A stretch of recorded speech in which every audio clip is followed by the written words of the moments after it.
Hello everyone, and welcome to another one of my video diaries. Today is Sunday, June 22nd. I always have to check the date. And it is the first day after the first day of summer. So happy summer solstice to everyone. This is volume 17, and if you have forgotten to read who this YouTube channel is by, my name is Matthew. Yeah, so welcome again to my reading and writing diary. Today I have some good news about my my writing. I wrote a fair bit last week, and I'm now up to 32,119 words. And this is good. It technically means that I've written 1,393 words more than last week. But I think I mentioned last week that I actually took out a section of a part of the draft that I had written, and I just cut it out. And because it wasn't really fitting into the direction I wanted to go, I was moving in a different direction. So I actually probably wrote more than, probably wrote about 2,500 words this week. So I had a pretty good week. And in general, too, I mean, I often do a lot of writing on Sunday. That's kind of my writing day. But I also managed to do writing in the morning on a couple of days, on 3 days, I think, at least. And that's good because that's really what I'm aiming for, is to do like around 500 words, 400 to 500 words every day in the morning. And yeah, so I wrote a fair bit, and I've actually finished the section that I'm working on, which is the section I'm sure if you've been listening already, the section that I am working on is the death of one of my main characters. And so that means I've finished 3 sections, and I have 7 sections to go. So I'm about a third of the way through the book. So, it's good. I wish I was further along in the book, but this is the way these things are. And the kind of thing that I wanted to discuss today was, yeah, so last time I was talking to you, I mentioned that I found this new voice for my main character, and I was very happy because it was very distinct and very interesting, but I was concerned that I wouldn't be able to continue it because I had such a large break between starting the voice and then continuing it the next time. And I do have to say that I didn't necessarily continue the voice as well as I wanted to. I did find it hard to recapture it. I mean, it was, looking back on it, it was a little raw, so perhaps I do have to change it a little in my revisions, but I also just couldn't really capture the tone again. At the same time, though, I'm uh, I'm pretty. I understand why it kind of had to happen as well, because I'm doing the section where this character dies, and I had the tone that I had created was very frenetic and very energetic, which was good, and I felt it had a lot of life to it. But I was getting, as I said, to the point where this character dies, and I want the readers to feel a particular emotion, in this case sadness, and I know that if I want if I want my readers to feel something, I have to kind of give them room and time to feel this emotion. And I couldn't do that with the way it was, the tone it was currently at. And so I did kind of need to be taken down a bit and a little bit smoothed out. So in that sense, it was fine what I was writing. And I wrote essentially the death scene, but I mean, it's a little ambiguous because I do kind of want to leave it a little ambiguous as to what exactly happens there, and I'm giving away lots of spoilers here, but I really do want to sort of make it feel like you're not sure what exactly happened at the moment of this character's death, and overall too, I'm kind of really happy about what I wrote kind of in the aftermath of this character's death. Of course, when you feel happy about something, you often later need to revise that section a lot because, kill your darlings, as Allen Ginsberg says. But in general, I think it was good. It was weird, which is the thing that I'm always kind of going for. And also, hopefully, emotionally impactful. That's also the thing I'm going for, the two kind of key things. And the other thing is that as I was writing it, I was thinking, oh, this is the time when I can really bring in my one of an homage, I suppose, to one of my favorite writers, who is Michel Houellebecq. And as this was the aftermath of the death of one of my characters, I was thinking of a similar scene in one of his books, and I believe it's The Elementary Particles, and a character is thinking about the death of his father or grandfather, I can't remember what, and he starts to describe in a very technical way the uh, the way a particular insect consumes the corpses of dead bodies in this particular part of the world. I think it's in Algeria or Libya. And it's a very, it sounds strange when you describe it, but it's actually incredibly powerful, and like emotionally, it was one of the parts of the book that really stuck with me after I finished reading it. So when I got to my part, I was like, oh, this may be a time to recall yet one of my favorite authors. And so yes, this is apparently what I do now, which is steal from the greats. Yes. Although I think, I think it's kind of natural to want to steal. I mean, I'm not like plagiarizing. I'm not like taking the words out of his book, but I am definitely kind of trying to hit a similar tone. But it'll be my own weird understanding of that tone. Because, I mean, Harold Bloom's ridiculous, but he does have a good idea in that, all a good imitation is always a very bad misreading of the original text or whatever thing that you're imitating. So, yes, I think mine is going to be a very interesting retelling or imitation of Houellebecq. Or it may not even last. I may edit it out with the final draft. This is the fun of writing first drafts, of course. And then, I mean, the only other thing that I really wanted to talk about this week was the fact that I am under a lot of stress. And this is a common refrain on this video diary. I believe that you could just simply call it a diary of Matthew's stressful experiences. But this week has been really tough. I have a deadline coming up for one of my jobs in terms of something I need to do for it. And so I have a lot of work outside of the regular work hours to do it, and so I am getting very stressed. And the thing with when I'm getting this stressed about work is that I start to kind of focus on the idea that, well, I lose time for my writing, and I lose when I can write, I find it harder to concentrate on my writing because I'm so preoccupied with what I feel I should be doing.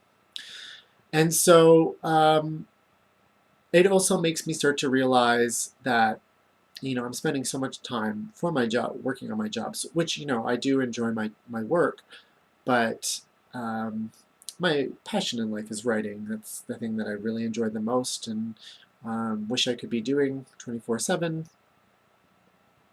And unfortunately, it is not the thing that I do. And it's at times like this that I really do start to realize, oh, yes, my writing is a hobby. That's what it is. And it's hard to take that realization because if it is your passion in life, you don't necessarily want it to be a hobby. You want it to be something that you can spend a lot of time on, and that even if you don't necessarily get a lot of money for it, that at least it's making an impact on the world in whatever small way imaginable. And currently, I do not feel that my writing is making the impact that I would like it to make. And that is a tough realization to make while you are feeling very stressed and also trying to write something new. So hopefully, I mean, hopefully I can get through this. One way that I've been trying to think more positively about it, and this is sort of the way Matthew do things, is that I try to think of a cynical way that is more positive. And my cynical way of thinking about this is that I know that when I've had more time to write, I don't necessarily write as much. I write perhaps even less. And part of that is when you're writing an enormous amount of, when you're working on a big project like this, like a novel or something like that, and you have a lot of time, you tend to start thinking about how to do every single part at the same time. And I mean, that's one of the big problems with the section that I'm writing right now, for instance, is that it's this death scene, and um, I know it's very bare bones right now. Like, it does not have any of the resonance that I really want it to have. And I know that part of that is because, well, A, I just need to really just consider it and work on it, to think about it and revise it a lot. But also, I know that when you have a death scene like this, a lot of the meaning comes from resonances or repetitions from previous, uh, from from things that have happened in the earlier in the book or in other parts of the book. And and I haven't written that. And I remember in a previous video I was telling you that it's very hard to write the previous sections of my book without knowing what happens at this main section of the book. And so sometimes you can feel like, oh wait, I need to write the entire thing at the same time. Sometimes that's how you feel about artworks, is that you kind of need to do them all at the same time. And you know, when when I have lots of time, I start to kind of work in that way. I kind of go like, oh, I should just do everything at the same time. And the thing is, you can't work that way. You have to work piecemeal and slowly and methodically. And so having a lot of pressure on you where you're only working on certain times of the day can almost encourage you to actually write in a piecemeal fashion that actually gets you done rather than trying to accomplish everything at the same time. So that's my roundabout way of thinking that maybe even though I have roadblocks, um, you know, I would have roadblocks if I was able to write all day. That being said, if someone wants to pay me money so that I can write all day, maybe we'll just give it a go and see how well I can write. We'll just give it a try. Okay? Who knows? Maybe I'll write wonderfully with lots of money, with lots of free time. But that, in case, is my writing for this week. As I said, I've done 3 sections, so I'm going to move on to a new character, and I already kind of have an idea of which of the characters I'm going to work on next. And so hopefully I'll be able to continue writing very fluidly and everything will go wonderfully. In terms of reading, I've been reading my friend Eufemia's book, A Recipe for Disaster. And I said earlier in my previous video that I was finding it very hard to read. And, you know, being incredibly stressed out does not help you figure out, or does not make you want to read.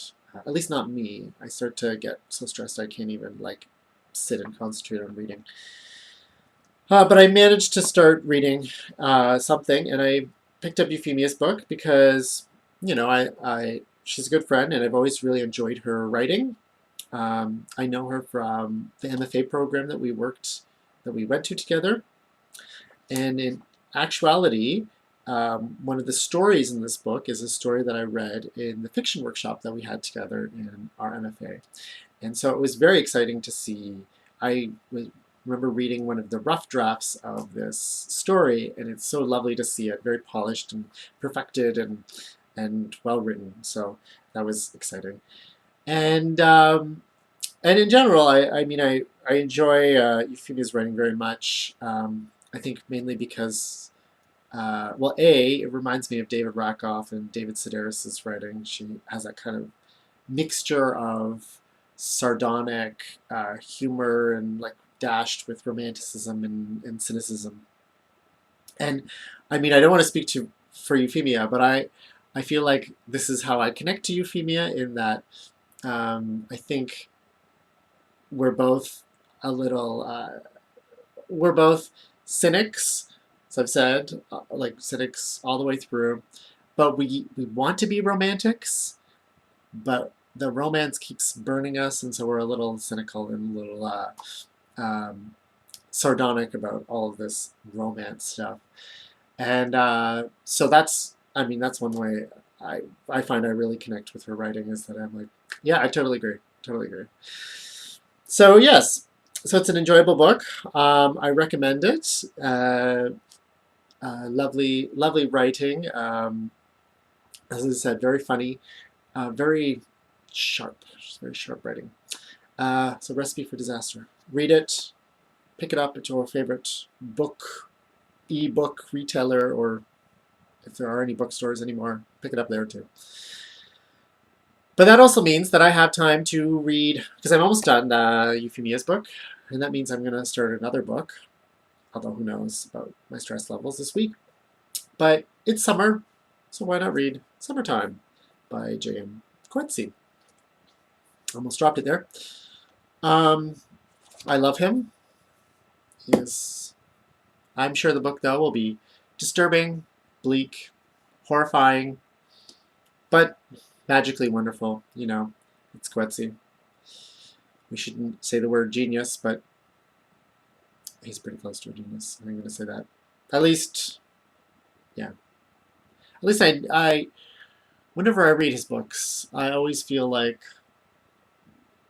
well, it's always worth it. You know, you read it and you go, I don't necessarily know if that was the best book I've ever read, but it was so interesting and different, and it's really changed my idea of what writing can be, and I don't even know how he does it, and yeah, anyway. It's a great book. Well, who knows about this book? I have no idea. His other books. So we'll see. We'll see how it goes. But otherwise, I mean, that's basically it for this week. I hope you have a good summertime week. Please get outside and do something summery. I'm going to try. I try my best, and I generally find that I'm often just sitting here in my room doing nothing very summery, perhaps just talking to a camera. That's all I pretty much do. But I'm going to try my best to do something summery outside next week. I'll see. I'll let you know how it goes. Otherwise, I hope you have a good week, and I'll see you soon. Bye-bye!